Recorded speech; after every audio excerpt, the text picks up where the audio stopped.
Good evening. Ito ang project na ginagawa ko, libangan.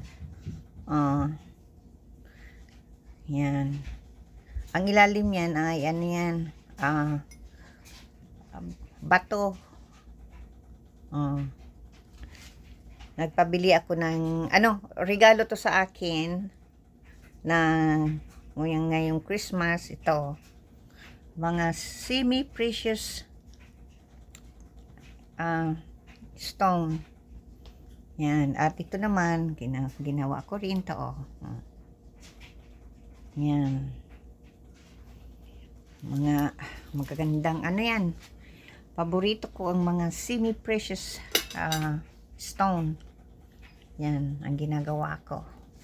Yan. Ito ang mga mga bato. Yan.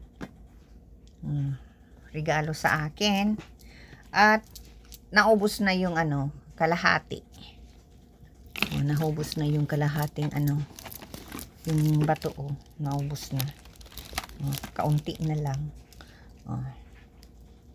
Yan ang aking project. Okay. Maraming salamat. Yan libangan ko. Okay. God bless everyone. Thank you.